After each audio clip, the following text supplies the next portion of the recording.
Next topic is composition of the legislature, the Lok Sabha. The Lok Sabha, as its name suggests, is the House of People. Lok Sabha का जो name suggest किया गया है वो suggest किस पे किया गया है? हाउस ऑफ पीपल को लेकर. Members of the Lok Sabha are usually elected once every 5 years. जिसके मेंबर्स होते हैं लोकसभा के यूजुअली इलेक्ट किए जाते हैं हर 5 years में, वंस एवरी 5 years में.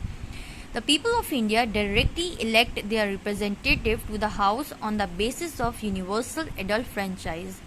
इंडिया जो है डायरेक्टली इलेक्ट करता है रिप्रेजेंटेटिव्स को हाउस के लिए किस बेसिस पे? यूनिवर्सल एडल्ट फ्रेंचाइज के तौर पे, ठीक है, इसी बेसिस पर. तो यूनिवर्सल एडल्ट फ्रेंचाइज क्या है? वो पर्सन जो एडल्ट हो जाते हैं, ठीक है, जो बिना किसी कास्ट, रिलीजन या सब्जेक्ट या किसी भी इसके रिगार्डलेस होते हुए वो वोट कर सकता है, ठीक है. वो रिप्रेजेंटेटिव सिलेक्ट कर सकता है अपना खुद का. जैसे कि हम वोट करते हैं तो हम जब अडल्ट हो जाते हैं तभी हम वोटिंग कर सकते हैं. According to the constitution 530 members can be elected by people from the states and 20 representative can be elected from the union territories.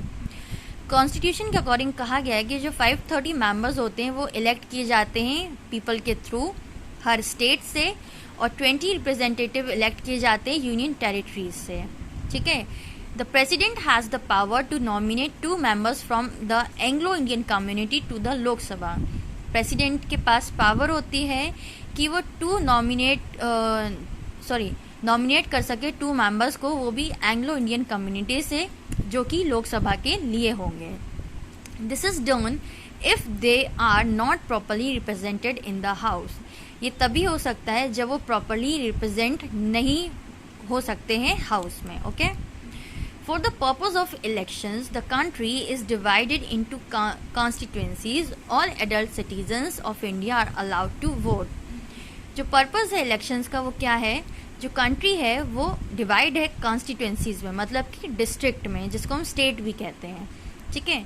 तो ऑल अडल्ट सिटीजन्स क्या होते हैं इंडिया के, वो अलाउ किए जाते हैं ताकि किस चीज़ के लिए? वोट करने के लिए, ओके. और representative is elected from each constituency. जो रिप्रेजेंटेटिव होता है, जो पर्सन इलेक्शन में खड़ा हुआ है, वो हर कॉन्स्टिट्यूएंसी से इलेक्ट किया जाता है, मतलब हर डिस्ट्रिक्ट से, हर स्टेट से. Some seats are reserved for the scheduled caste and the scheduled tribes. कुछ सीट्स होती हैं जो रिजर्व्ड रहती हैं शेड्यूल कास्ट और शेड्यूल ट्राइब्स को लेकर, उनके लिए. To contest in an election for the membership of the Lok Sabha. किस लिए? कंटेस्ट करने के लिए इलेक्शन में. किस लिए? For the membership of the Lok Sabha के लिए. A person must be an Indian citizen. जो पर्सन इलेक्ट होगा, इलेक्शन में खड़ा होगा, वो इंडियन सिटीजन होना चाहिए. Beside he or she should be at least 25 years of age. उसकी एज क्या होनी चाहिए? 25 years होनी चाहिए at least. With a sound mind, बिल्कुल अच्छा खासा बोलता हुआ, ठीक है, उसका माइंड अच्छे से काम कर रहा हो, ना कि unsound minded, okay. And should not be bankrupt और convicted in any criminal case. ना वो बैंक करप्ट होना चाहिए, ना वो किसी क्रिमिनल केस का कन्विक्टेड पर्सन होना चाहिए, ठीक है. The candidates who contest elections usually belong to different political parties. अब जो कैंडिडेट कंटेस्ट करता है इलेक्शन में, वो यूजुअली बिलोंग करता है अलग अलग डिफरेंट पॉलिटिकल पार्टीज में, ठीक है. जो पॉलिटिकल पार्टी होती हैं जो विन करती हैं, a majority forms the government. तो वही मेजॉरिटी फॉर्म करती है government. Sometimes no single party wins a majority. अगर सिंगल पार्टी मेजॉरिटी विन नहीं करती है, in such a case 2 or more parties come together to form the government. तो ये जो कुछ पार्टीज होती हैं वो एक साथ मिल जाती हैं गवर्नमेंट फॉर्म करने के लिए, जिसको क्या कहा जाता है? कोलिएशन गवर्नमेंट कहा जाता है, ओके. नेक्स्ट है the speaker is the presiding officer of the Lok Sabha. Speaker जो होता है वो प्रिसाइडिंग ऑफिसर होता है लोकसभा का, ठीक है. He or she maintains discipline in the Lok Sabha in his or her absence. ठीक है, उसकी देख रेख करना होता है कि जो भी पर्सन है लोकसभा में वो डिसिप्लिन मेंटेन रखे, ठीक है, उसके एब्सेंस में. The deputy speaker act as the Lok Sabha. अगर वो नहीं होता है तो उसकी एब्सेंस में डिप्टी स्पीकर होता है, वो एक्ट करता है as the speaker of the Lok Sabha या फिर प्रिसाइडिंग ऑफिसर के तौर पे। Both the speaker and the deputy speaker are elected by the members of the Lok Sabha. ये जो दोनों स्पीकर्स होते हैं वो इलेक्ट किए जाते हैं किसके थ्रू?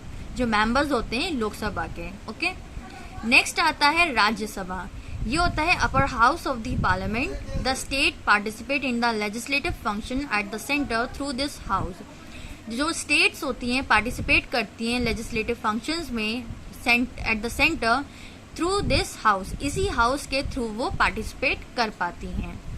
मैक्सिमम स्ट्रेंथ क्या होती है राज्यसभा की? इस 250 मेंबर्स होती है। Out of them 12 members are nominated by the president from among well-known personalities who have stood out in their respective fields. Example: social services, literature, journalism, science, art, etc. Rest of the 238 representatives of the state and union territories are elected. कहा गया है कि maximum strength होती है राज्यसभा की 250 members, और इसी में से जो 12 मेंबर्स होते हैं वो नॉमिनेट किए जाते हैं प्रेसिडेंट के थ्रू, जो कि काफ़ी अच्छी वेल नोन पर्सनालिटी से माने जाते हैं, जैसे कि जो स्टूड करते हैं कुछ रिस्पेक्टिव फील्ड्स में। एग्जाम्पल जैसे कि हमने बता चुकी हूँ मैं, सोशल सर्विस हो गया, लिटरेचर हो गया, जर्नलिज्म हो गया, साइंस, आर्ट एक्सेट्रा। रेस्ट जो 238 रिप्रेजेंटेटिव्स होते हैं स्टेट के, वो यूनियन टेरिटरीज इलेक्ट करते हैं। ठीक है, एट प्रेजेंट में राज्यसभा में 245 मेंबर्स हैं और 233 आर मेंबर्स जो हैं एंड 12 आर नॉमिनेटेड मेंबर्स हैं।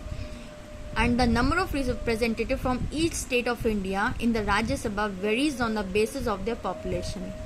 कहा गया है कि नंबर ऑफ रिप्रेजेंटेटिव जो हैं स्टेट के, हर स्टेट के, वो भी इंडिया के राज्यसभा में, वो वेरीज करता है किसके ऊपर? On the basis of their population.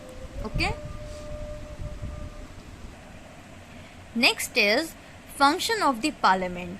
The parliament plays many significant roles in a country. Parliament जो है मेन रोल प्ले करता है और काफ़ी सारे उसके रोल हैं जो हमारी कंट्री में वो प्ले करता है। Selection of the executive. To select the executive government from among themselves is an important function of the members of the Lok Sabha. एक executive government को select करने के लिए from themselves is an important function of the members of the Lok Sabha. उसका एक important function होता है लोकसभा का, ठीक है, उनके members का, कि वो executive government select करें उन्हीं में से। The executive is a group of person who work together to implement the laws made by the parliament. जो laws parliament के थ्रू बनाए जाते हैं तो वो उनको implement करते हैं उन laws को, ठीक है, वो कहलाता है executive group of person. The लोक सभा जो है results show total number of MPs, members of parliament, जो कि belong करते हैं each political party को. To form a government, a political party must have a majority of MPs in the Lok Sabha. कहा गया है कि to form a government, a political party, government form करने के लिए पॉलिटिकल पार्टी जो है उसके पास मेजॉरिटी होना चाहिए MPs की इन द लोकसभा में, ठीक है, मेंबर्स ऑफ पार्लियामेंट, जिसको कहा गया है MPs. For example, as we know the present Lok Sabha has 545 MPs. ठीक है, एग्जाम्पल में लिया गया है कि अगर प्रेजेंट में लोकसभा के पास 545 MPs हैं, to have a majority a party should have at least 273 above half the total number of seats. और कहा गया है कि मेजॉरिटी पार्टी के पास होना चाहिए, should have at least 273 above half the total number of seats, इसकी हाफ होना चाहिए. तो prime minister is the leader of the majority और ruling party in the Lok Sabha. Prime minister क्या है? लीडर भी है मेजॉरिटी का और साथ ही साथ रूलिंग पार्टी भी है लोकसभा की. She further selects minister from among the MPs who belong to her party to work with him to implement decision passed in the parliament.